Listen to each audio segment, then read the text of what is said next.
Hi, welcome back to Discipleship Academy. We are really getting down to the wire, down to the last couple of lessons, and I'm going to prepare you. This next lesson is going to take some time to go through. It is the lengthiest lesson in the whole series of lessons. I want to begin by reading this text from Ephesians 4:11 through 13.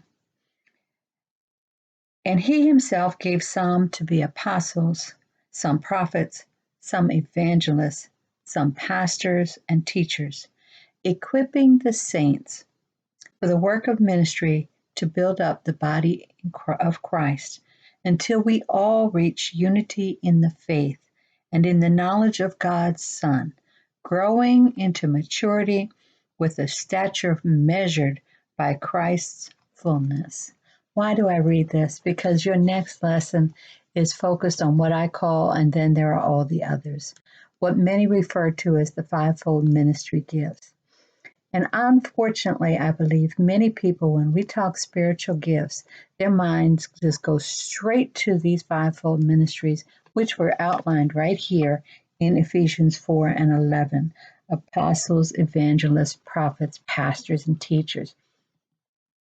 And if you think that's the whole of the spiritual gift inventory, you are really missing out. And that's one reason why I chose to bring this lesson in a format that would make us explore some of what these other gifts were before we tackle these last 5 ministry gifts. And by no means are the lessons complete and fully inclusive of every gift God gives his people.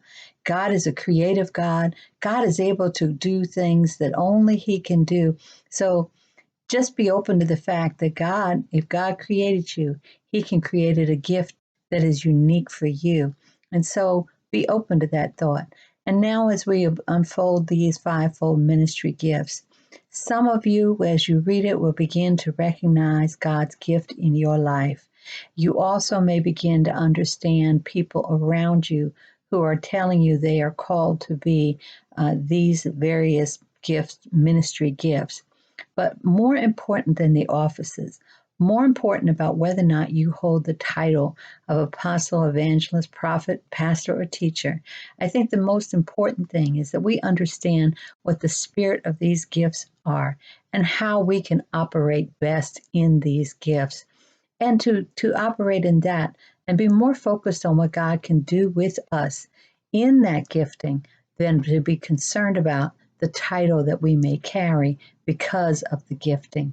That's what I think God is trying to say. And that's one reason why I didn't stop at reading chapter 4 and 11. I read the entire part through 13 because 4:11 tells us exactly what the gifts are, but 12 and 13 tell us the reasons for the gifts. God created this wonderful ministry plan, this wonderful pattern for ministry, not just because he wants to make some people feel more important than others, but because it's his plan in how he builds the church, how he builds the body of Christ. What is the purpose of these fivefold ministry gifts? It's not about going around patting yourself on the shoulder or pushing your chest out and saying, I have this gift or that gift. No, the more important part of these gifts is that you are using these gifts to build, to equip other believers, that you are blessing someone else to grow in their spiritual maturity. And God isn't going to rest until he sees his church ready to be completely in him.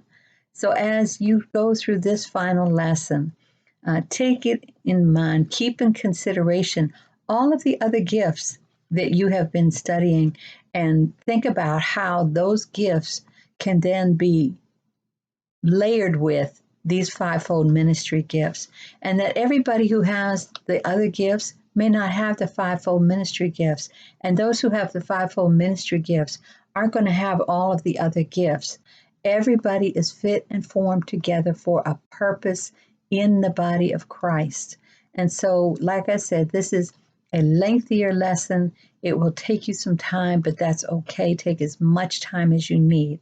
To access this lesson, remember, go down to the description and look for the email address. Send us an email. We will send it out to you.